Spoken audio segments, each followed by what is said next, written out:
Joke सुना दिया कि आपको बड़ी हंसी आने लग गई।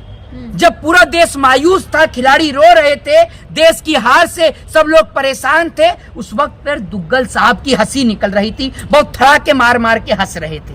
और दूसरी बात ये कि जिस तरीके से राहुल गांधी ने देश के प्रधानमंत्री जी के लिए पनौती शब्द का इस्तेमाल किया है, अब मैं पूरे देश के सामने कुछ डाटा रखना चाहूंगा और उनसे ही पूछना चाहूंगा कि क्या हमारे देश के प्रधानमंत्री वाकई में ही पनौती हैं। साल 1983 ठीक है, साल 1983 कपिल देव की कप्तानी में इस देश ने वर्ल्ड कप उठाया। उस वक्त पर इस देश की प्रधानमंत्री थी श्रीमती इंदिरा गांधी। साल 2011 महेंद्र सिंह धोनी की कप्तानी में इस देश ने वर्ल्ड कप उठाया। उस वक्त पे इस देश के प्रधानमंत्री डॉक्टर मनमोहन सिंह थे। साल 2015 से लेकर और फिर उसके बाद 18, 19, 20 और अब साल 2022 का वर्ल्ड कप हम लगातार हारे। आप सोचिए, नरेंद्र मोदी इस देश के प्रधानमंत्री थे, इस देश के हाथ में एक भी मैच की ट्रॉफी नहीं आई। तो अब आप मोदी जी को क्या कहेंगे? ये तो बात हुई देश के मैचों की। अब बात करते हैं प्रधानमंत्री मोदी जी के विदेशी दौरों पे कि किस किस को गले लगाकर आपने तबाह किया है। उनको भी आज याद कर लेते हैं, जिनकी तबाही के कसीदे पूरे विश्व में पढ़े जा रहे हैं। भावुक हो गए देश की हार से। जिस तरीके से देश की 125 करोड़ जनता भावुक हो गई इस देश की हार से, राहुल गांधी भी इस देश के नेता हैं, इस देश के नागरिक हैं, वो भी इस हार से भावुक हो गए और उनको भी इसी बात का अचंभित हुए कि जो टीम इंडिया लगातार 10 मैच में शानदार प्रदर्शन कर रही थी, जो टीम इंडिया एक भी मैच में अब तक ऑल आउट नहीं हुई थी, अचानक मोदी जी के नाम वाले स्टेडियम में मैच होता है और उसमें ऑल आउट हो जाती है।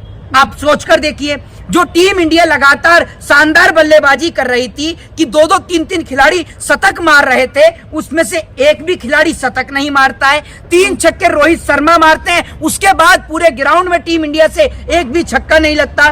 जो सूर्य कुमार यादव के पास इतनी काबिलियत है कि 4 गेंद में 4 छक्के मार सकते हैं, वो सूर्य कुमार यादव के बैट पर बॉल नहीं आ रही है। आप सोचिए, वो मोहम्मद शामी जो हर मैच में 4 विकेट, 5 विकेट, 6 विकेट लेकर जा रहे हैं, वो मोहम्मद शामी 1 विकेट लेकर जाते हैं। तो सोचिए ना इसके बाद। और इनके आने से पहले, यानी हमारे दुग्गल साहब राजा बाबू के आने से पहले 3 विकेट गिर चुकी थी।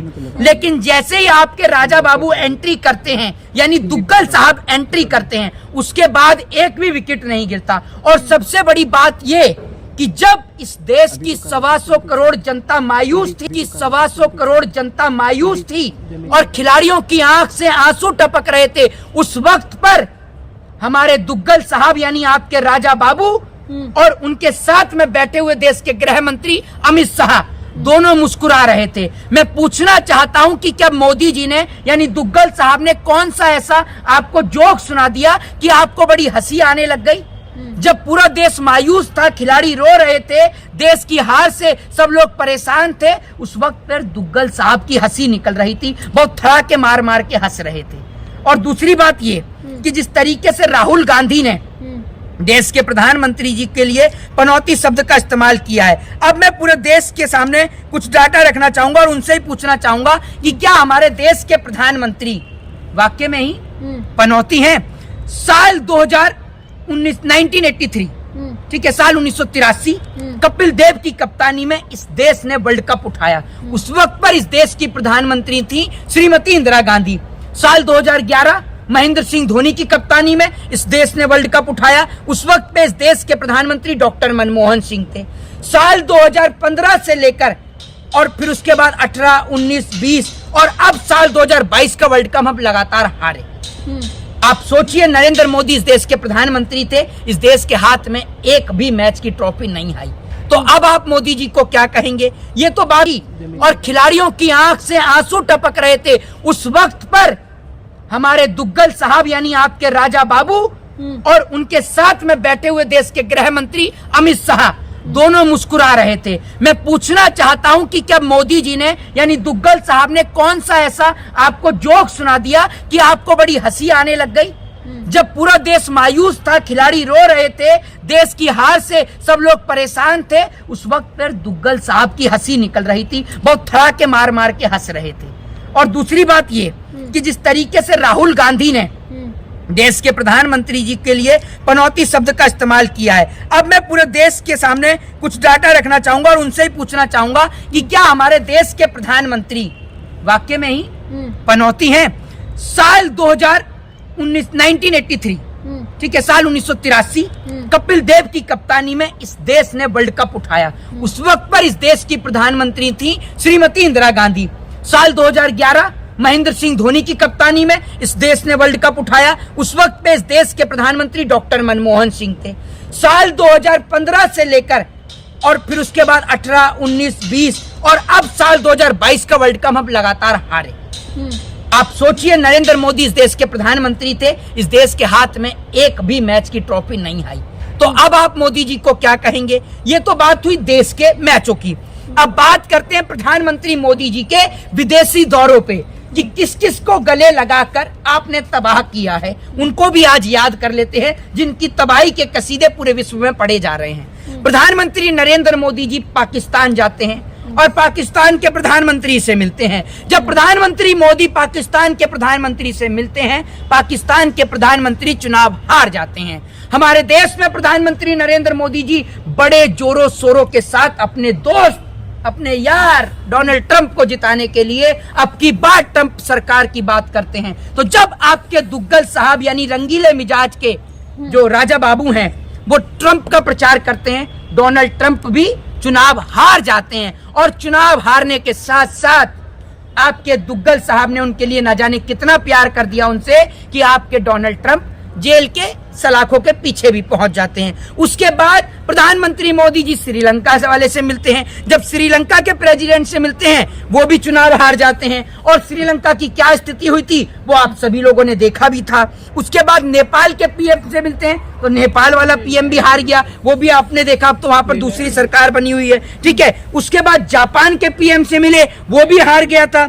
अमेरिका के प्रेसिडेंट बता ही चुका हूं, डोनाल्ड ट्रंप से मिले, वो भी हार गया। उसके बाद इंग्लैंड के पीएम से मिले थे, उस बेचारे ने इस्तीफा ही दे दिया था। तो मोदी जी जिससे मिले उसका बेड़ा गर्क कर दिया। अब आप रहते हैं भारत में, मैं रहता हूं भारत में, तो क्या भारत के लिए पीएम यानी प्रधानमंत्री मोदी पनौती हैं? अब ये भी बड़ा सवाल साबित होता है। तो अब इस देश की जनता कमेंट बॉक्स में मुझे बताए कि मोदी जी के राज में इस देश के अंदर पुलवामा जैसी घटना हुई, हमारे देश के जवान वीरगति को प्राप्त हुए। नरेंद्र मोदी जी के राज में इस देश के नौजवान बेरोजगार हुए। नरेंद्र मोदी जी के राज में इस देश के अंदर 800 से ज्यादा किसानों की शहादत हुई किसान आंदोलन के चलते, और देश के अंदर एक बहुत बड़ा आंदोलन चला। नरेंद्र मोदी जी के राज में ग्लोबल हंगर इंडेक्स में भारत जो है भुखमरी के मामले में ऊपर आया। नरेंद्र मोदी जी के राज में इस देश के अंदर भारत जो है महिलाओं के साथ यौन शोषण बलात्कार के मामले में किस तरीके से मामले बढ़े, सिर्फ मोदी जी के राज में। और मोदी जी के राज में पहली बार भारत देश के अंदर 2 महिलाओं को निर्वस्त्र करके घुमाया गया। और बड़ी बेशर्मी की बात है कि जब 2 महिलाओं को निर्वस्त्र कर घुमाया जा रहा था तब इस देश के दुग्गल साहब राजा बाबू यानी मिस्टर इंडिया मिस्र के चक्कर लगा रहे थे और विदेशी यात्रा कर रहे थे।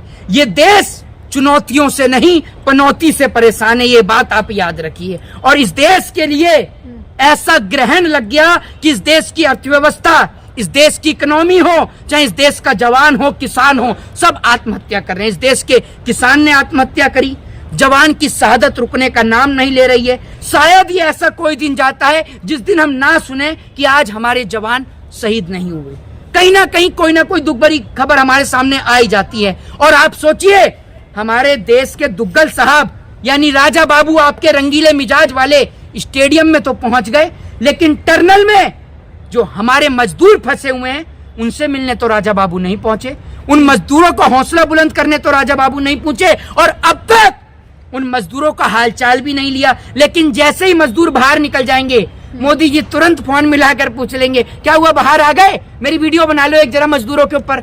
ये इस तरीके के प्रधानमंत्री हैं जो आपदा में अवसर ढूंढने का काम करते हैं। इनका भतीजा जैसा, ठीक है, और वो चाचा को और बुला लिया तो डबल पनौती हो गई। उसके बाद भी इस देश के लोग ट्विटर पर लिख रहे हैं कि जय शाह के नेतृत्व में खिलाड़ियों का हौसला बढ़ा है। तो कोई इनसे पूछे कि जय शाह कौन सा क्रिकेटर रहा है और जय शाह ने आज तक इस देश को कितने वर्ल्ड कप दिला दिए। तो मैं आपसे क्या कह रहा हूं ना, ये देश कुछ महान जो पागल है ना, मेंटली डिस्टर्ब लोग हैं, उनसे भी बहुत परेशान है।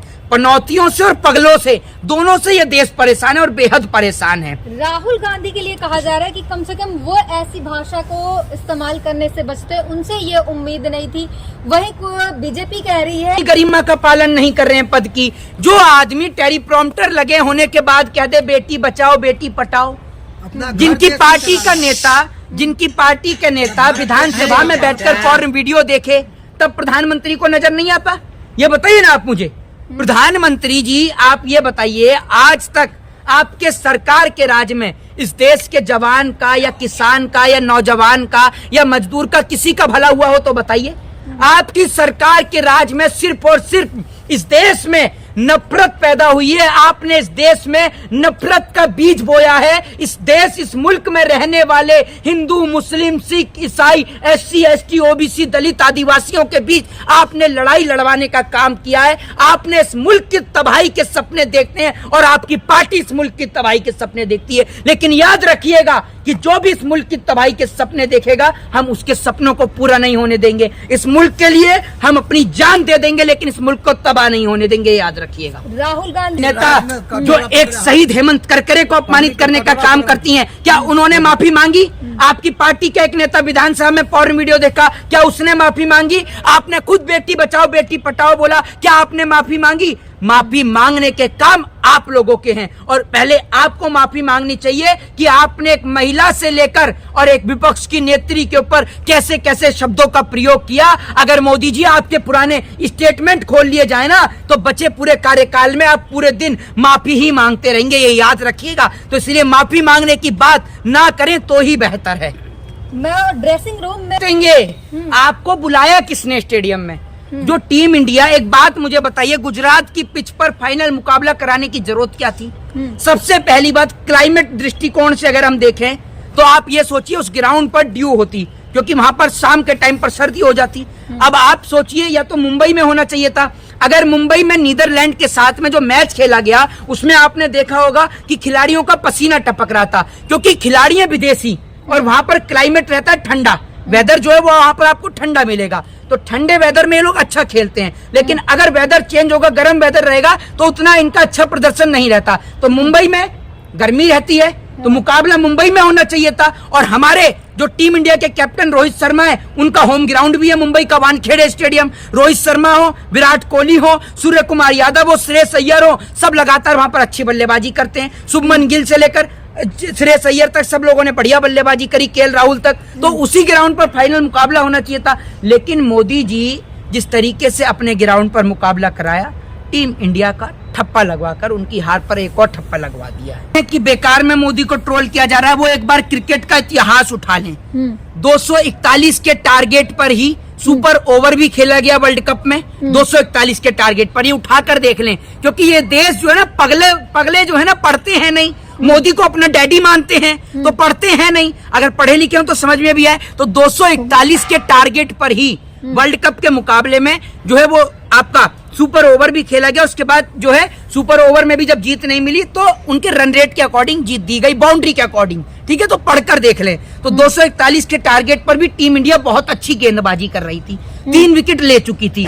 जब कोई प्लेयर गेंदबाज 3 विकेट ले सकता है, तो 7 विकेट और भी ले सकता है या नहीं ले सकता? इससे पहले भी भारत ने 241 से भी कम रन रेट को डिफेंड करने का काम किया है और उसमें भी अपनी जीत दर्ज कराई है। तो जब दूसरी टीम का खिलाड़ी 241 पे हमें रोक सकता है, तो उसी पेज पर हम भी रोक सकते हैं ना। लेकिन जैसे ही दुग्गल साहब की एंट्री हुई, आशाएं निराशा में तब्दील हो गईं। जब देश रो रहा था, हमारे प्रधानमंत्री हंस रहे थे, और इसी को लेकर राहुल गांधी ने इस प्रकार के शब्दों का प्रयोग किया है।